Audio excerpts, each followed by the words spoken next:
So this is one of the most commonly asked questions to any spiritual practitioner: how to overcome anger or how to control anger.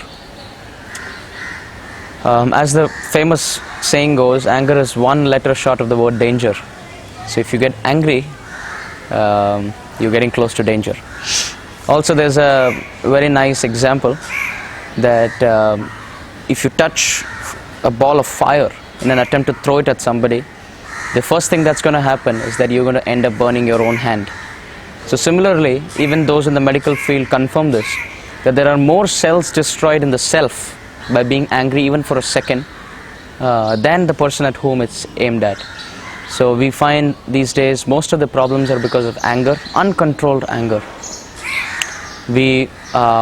It's like we spit venom at people because of uncontrolled mind and uncontrolled anger. We don't perceive things as they are because of anger. We get agitated, we get frustrated, and we take the wrong steps, the wrong decisions. Relationships are broken, families are broken. So it's a very, very dangerous emotion. In fact, Krishna says in the Bhagavad Gita, Krodat bhavati sammoha, sammohat smriti vibramaha, smriti bramsho buddhinasho, buddhinashat pranashyati. He says that anger is such an emotion that it can eventually destroy the self, step by step. Because of anger there is illusion, because of which you don't see the situations as they are. You lose your intelligence, the ability to decide what is right, what is wrong. And finally, you're submerged in a pool of anger and frustration and disappointment because of this one emotion. Krishna also confirms again by saying, Trividham narakasyedam dwaram nashanam atmanaha kama krodha tatha lobha tasmad etat triyam tyajit. He says that there are three gates to enter hell, of which one prominent gate is anger, apart from lust and greed. So there's every reason, not just in the spiritual sense, but even through common sense and logic, that anger is a very dangerous, burning emotion in the self. So we have to take care that we avoid it. Of course, sometimes we find that our spiritual masters can get angry, but that's a good way of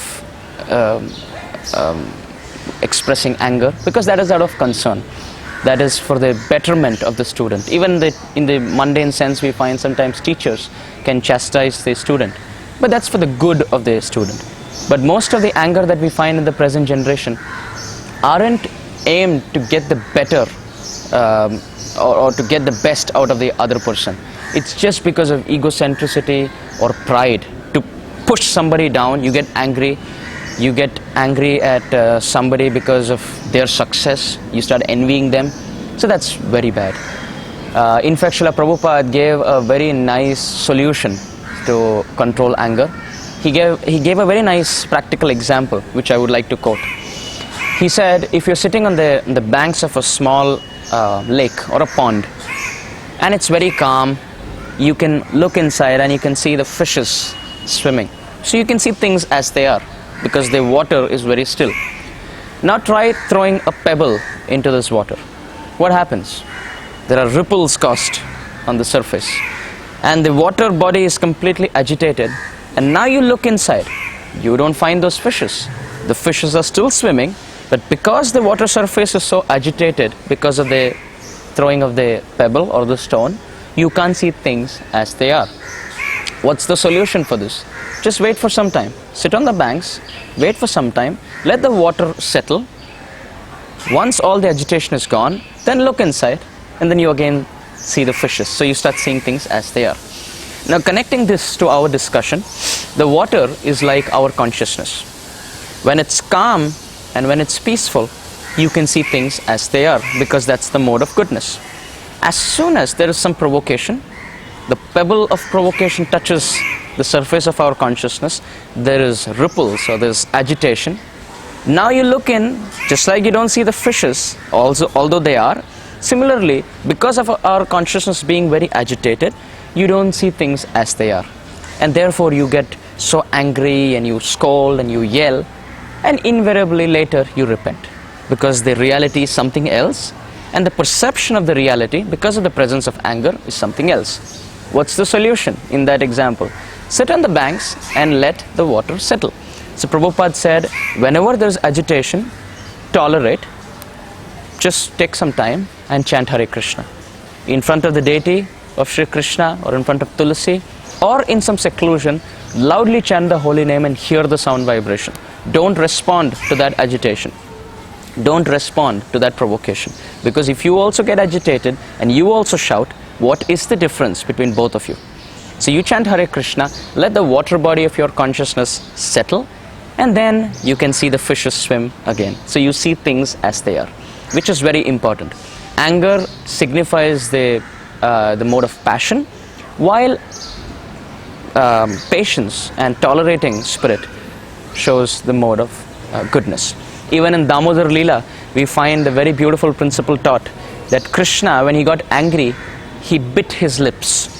So one of our acharyas say that the red lips of Shri Krishna represent anger, while the white teeth of Shri Krishna represent peace.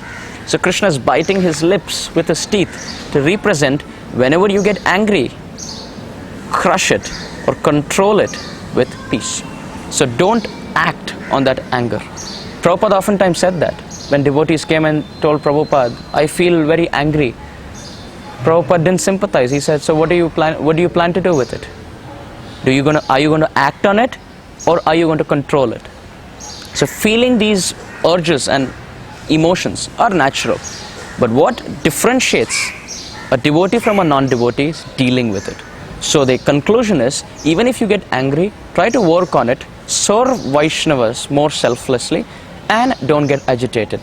Sit in front of Shri Krishna and chant Hare Krishna.